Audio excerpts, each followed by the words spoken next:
আমাদের সাস্টেইনেবল একটা প্রক্রিয়ার মধ্যে যেতে হবে। এই সাস্টেইনেবল প্রক্রিয়ার মধ্যে যেতে হলে রাজনৈতিক দলগুলো কালচারাল যে কনফ্লিক্ট জোন সেটা থেকে বেরিয়ে আসতে হবে। এটা যত বড় দল হোক। তবে আমরা মূলনীতির ক্ষেত্রে বলেছি যে আমাদের যে ৭২-এর মূলনীতি এছাড়া পরবর্তী সময়ে বিভিন্ন সংশোধনীর মাধ্যমে যে দলীয় মূলনীতিগুলো প্রবেশ করানো হয়েছে সেই মূলনীতিগুলো বাতিল করতে হবে। আমরা সেই যে মূলনীতিগুলো আছে সেগুলোর ফ্রেমে যদি আমরা বাংলাদেশকে চিন্তা করি, সেই ফ্রেমের মধ্যে আমরা দেখেছিলাম যে ৭৫ পরে সে ফ্রেম থেকে রাষ্ট্রকে নতুনভাবে মুক্তি দেওয়ার জন্য কিন্তু সেই অ্যামেন্ডমেন্টের মধ্য দিয়ে, কনস্টিটিউশনের মধ্য দিয়ে একটা প্রক্রিয়া আমরা গিয়েছি। গত ৫৩ বছরে আমরা দেখেছি এই প্রক্রিয়ার মধ্য দিয়ে বাংলাদেশের ট্রানজিশন পাওয়ার, বাংলাদেশে কোনো উন্নয়ন রাজনৈতিক ক্ষেত্রে ঘটে নাই। সেই ক্ষেত্রে আমরা বলেছিলাম যে ৭১-এর পরে জনগণের একটা পরিবর্তন হয়েছে, কিন্তু সেই জনগণের পরিবর্তনকে যখন সংবিধানে স্থান দেওয়া হয় না, ৭৫-এর পরে এটা স্থান দেওয়ার চেষ্টা করা হয়েছিল, কিন্তু এটা সংবিধানের কাঠামোর মধ্য দিয়ে অ্যামেন্ডমেন্টের মধ্য দিয়ে করা হয়েছিল, ফলত এটা টেকসই হয় নাই। ২৪-এর পরে আমাদের সেই সুযোগটা এসেছে। আমাদের সাস্টেইনেবল একটা প্রক্রিয়ার মধ্যে যেতে হবে।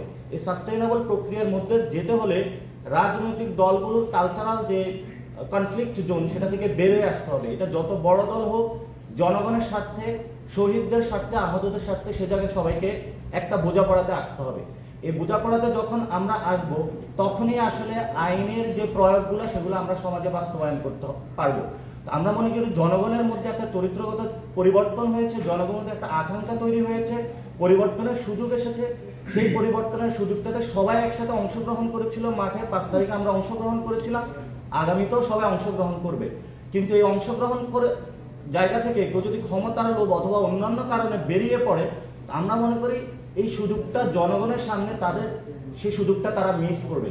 এজন্য সকল দল, পক্ষ, গোষ্ঠী এবং জনগণের কাছে আহ্বান থাকবে, আপনাদের সামনে সকল কিছু উন্মুক্ত, আপনাদের সামনে জনতার আদালতে সংস্কার কার্যক্রমের বিচার হবে এবং এই সংস্কার কার্যক্রমের মধ্য দিয়ে সামনে বাংলাদেশটা এগিয়ে যাবে।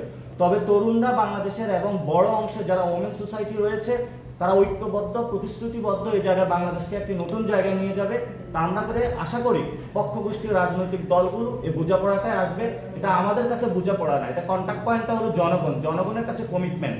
জনগণের কাছে কমিটমেন্ট যেহেতু জনগণ চেয়েছে নতুন একটি ব্যবস্থা, নতুন একটি সংস্কার, নতুন একটি পরিবর্তন, ফলত সকলকে জনগণের কাছে যেহেতু আমরা ভোটের জন্য যেতে হবে, জনগণের কাছে সেই দায়িত্ববোধ তাদের থাকবে।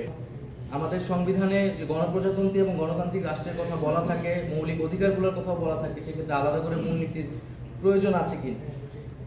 তবে আমরা মূলনীতির ক্ষেত্রে বলেছি যে আমাদের যে ৭২-এর মূলনীতি এছাড়া পরবর্তী সময়ে বিভিন্ন সংশোধনীর মাধ্যমে যে দলীয় মূলনীতিগুলো প্রবেশ করানো হয়েছে সেই মূলনীতিগুলো বাতিল করতে হবে। সেই মূলনীতিগুলো আসতে পারবে না। সংবিধানে প্রত্যেক জাতিসত্তার স্বীকৃতি এবং প্রত্যেক জাতি, ধর্মীয় জনগোষ্ঠী এবং এছাড়া বিভিন্ন নৃতাত্ত্বিক জনগোষ্ঠীর যেই স্বীকৃতি এবং অন্তর্ভুক্তি সেটা নিশ্চিত করতে হবে সংবিধানে। ইন্টারনেট প্রাপ্তির, নিরবিচ্ছিন্নভাবে ইন্টারনেট প্রাপ্তির অধিকারকে মৌলিক অধিকার হিসেবে স্বীকৃতি দিতে হবে। মৌলিক অধিকার আদালত দ্বারা বলবৎযোগ্য করতে হবে। তবে এক্ষেত্রে অর্থনৈতিক অধিকারগুলো ধারাবাহিকভাবে নিশ্চিত করা হবে। আর এছাড়াও এর আগে আমরা বলেছি যে প্রার্থীর ন্যূনতম বয়সের ক্ষেত্রে আমরা ৩০ বছর বলেছি, ভোটারের বয়স ১৬ বছর। ডেপুটি স্পিকার আমরা একজন প্রস্তাব করেছি এবং সেটা বিরোধী দল থেকে হবে। এবং এছাড়া আমাদের যেই অনেক বিতর্কিত বিষয় বা সমালোচনা যে ৭০-এর অনুচ্ছেদ, সংসদ সদস্যের স্বাধীনতা এবং সংসদ বা সরকারের স্থিতিশীলতা সাপেক্ষে আমরা ৭০ অনুচ্ছেদের সংস্কারের কথা বলেছি। সেক্ষেত্রে অর্থ বিলের কথা বলা হয়েছে এবং স্বাধীন কমিশনের মাধ্যমে নতুন করে সীমানা পুনর্নির্ধারণের প্রস্তাব আমরা দিয়েছি। সংসদীয় যে সীমানা রয়েছে সেটা আমরা বলেছি যে একটি স্বাধীন কমিশন করে এটা নতুন করে, আগের কোনো সীমানায় আমরা যেতে চাই না, বরং নতুন করে এটা নির্ধারণ করতে হবে একটা স্বাধীন কমিশনের মাধ্যমে, নির্বাচন কমিশনের মাধ্যমে এটা করা হবে।